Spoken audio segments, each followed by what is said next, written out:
Hey guys, how's it going? Ben here, and welcome to the second part of episode 135 of the Hardcore Ironman Progress series. Now, to start with, I got on with the herb daily, but I didn't double it, and the reason for that was I didn't have enough toad flaxes to do it, and I thought I just wanted to get it out of the way. I know it's a bit of a waste of XP, but at the same time, I just figured it's better to get it done than to not at all, so that was the first thing I got doing. Now, after that, I wanted to go QBD, but I didn't have 85 herbs, so I went and started doing the God Emissary tasks. Now, from doing those tasks, you get a banner, which gives you a +2 boost in, I think, all non-combat skills. So, of course, me with 83 herb managed to boost to 85, so here's me just completing one of the tasks. It didn't take very long, it took half an hour to do, so it is very well worth doing. It's really straightforward. I would explain how to do it, maybe do a guide on it, and, if that's something people want, I'll get on it, but it was so easy to do that it just didn't really seem like necessary. So you just speak to him, do the tasks that he sets, they're really easy, and then you are pretty much on the way done. So that got finished off eventually, and I started making my super anti-fires, which I was really happy about because it was just awesome. So there you can see boosting up my herb and it became 85. Then I start making these, and it spazzed up at one point. It went down to 84, and you'll see in a second it just cut off, but then I managed to make the rest of them themselves. So that done and out of the way, that means I can get on with my first QBD kill on my Hardcore Ironman, which is a big thing. Like, for me, that was like, oh shit, like the first proper good boss. I know I've been KK and stuff, but like it's the first like proper boss that I can actually help with. Like at KK I splash all the time, so it's pointless. People call me a leech, but still, yeah. So after that had been done, I decided to get on with my first kill. Now this was scary because although I mean I'm not exactly a professional at QBD, but I have done a lot of kills of it. It wasn't going to be too difficult, but I was still scared because the gear I'm using isn't exactly the stuff I'd be using on my main, and I didn't actually hit too great with the crystal bow, which is why this took 4.5 minutes to get my first kill. But look at this. Now, when this is a thing that you're either going to be really optimistic about or real pessimist about, look what happens as soon as I enter the loot room. Look at this. It's coming up, and honestly, I don't know what to think. I disconnected. The internet has been shit here recently, probably due to the weather, I don't know, but do you think it's a bonus, like a good thing that I disconnected there, or do you think, oh, you disconnected, that's a bad thing? Anyway, that was me just checking to see if I could get in the loot room because I didn't pick up my loot, but I found it in the bank later. So yeah, I got pretty lucky to say I didn't disconnect during the kill. So once that was done, I decided to get on with some thieving, because thieving is one of my only skills below level 80, and as you're going to see here, I managed to get myself 76. That isn't the only level I got a lot more, but I decided to do the first one at Pyramid Plunder before realising that thieving up until about 86 is my least preferred thing. So what's the point in doing it, the slower way of the two worst ones if you can do it the quick one? So I decided instead to get on with the quick one, but not before I did one more QBD kill just to show me doing it again. This one took a lot longer because I got frozen, and I did in fact nearly die. Like, if I'd have died, I'd have fucking started crying out. Honestly, it was nerve-wracking when I got frozen, and it did take up pretty much all my food. But regardless, I got it done, and I managed to get myself some ores, which is pretty cool. It's going to help later on. And I got the first Dragonkin journal again. I was like, I've got 2 of those now. It's a bit weird.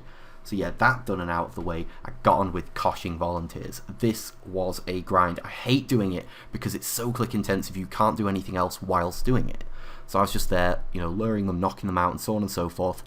And I did this for about 4.5, 5 hours. It really helps if you've got people to talk to, actually, because you can't watch anything, you can listen to music, fair play. But I was speaking to Tom, who you guys know is my brother, and Crate, who's the guy in the clan, and it just went so quickly. So there we go, that is 78 done, and I only needed 2 more levels to get to 80, which was my target for this month for it.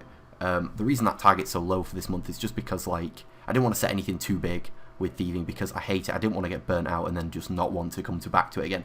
But I didn't actually mind doing the grind. I found it pretty decent, actually, but yeah, I'd definitely say if you're one of those people that hates a skill, and there's 2 ways of doing it, one's just a little bit worse than the other, just go for the worst one. It got done so much quicker. Like, I was going to have to do about 10 hours at Pyramid Plunder. So it was very well worth doing at these guys, where I spent about 4.5, 5 hours just, yeah, it's click intensive, but you don't have to, like, look about. Like, that's the thing, Pyramid Plunder, you got to look about everywhere and all this stuff. Anyway, 79 came by, and from 79 to 80 was just horrible, because it's like with anything, when you start getting close to something, it's a bit of a sort of a ball ache. Like, you keep looking at the XP and it seems to go slower, and then it just does go slower. But anyway, regardless, I bashed out 80 and I was really proud of that. I thought that was some really good progress for this half of this video, because I feel like this video has had loads of grinds in it, but hasn't really shown too much, so it was a good thing. Anyway, after that, the next day, I got myself a Dungeoneering daily, which I was happy for because I don't see those too often.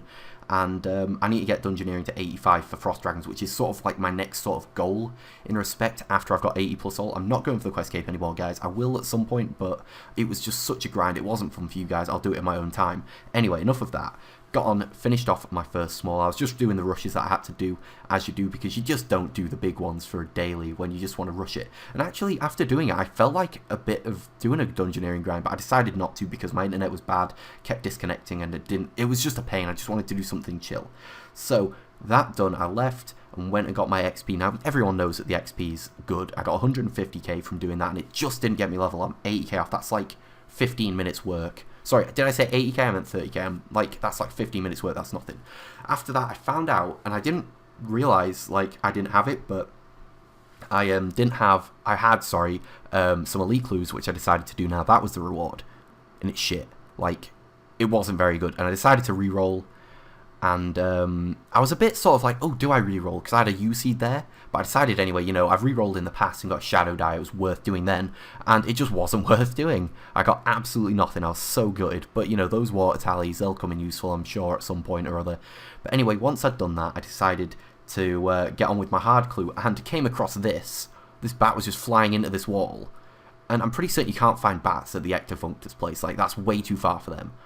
But I don't know. Let me know down below if that is. But I just saw it spazzing out in the wall. I was like, okay, Harry, mate. Anyway, hard clue done, and that's what I got absolute shit on again. But I couldn't re-roll because I've already done all my re-rolls, so I was a bit pissed off with that, but not to worry. So that's everything for this episode.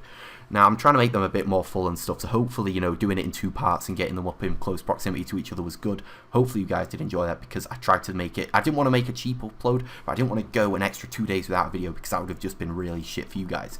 So, hopefully you enjoyed that. I'm not going to be uploading a video for a little while just because I'm not back home for the weekend, but I'm going to do my best to make progress while I'm there, but I won't have my computer, so I will be recording. I would do the loot tab series for that, but of course people always say, oh Ben, you could have just bought the stuff, which is fair play, I could have done, so I'm just not going to get into that. I'm going to be releasing a loot tab video soon, but I just need to get back into it. So anyway, thanks for watching, guys. I'm going to leave this here, and I will see you guys in the next video. I did this now on my main when this first came out without a guide. I died, I think, 7 or 8 times doing the hill things. I didn't show any footage of those because I just couldn't bring myself to do it. I was certain I was going to die, but I didn't. I managed it all well, and I managed the must with it well as well.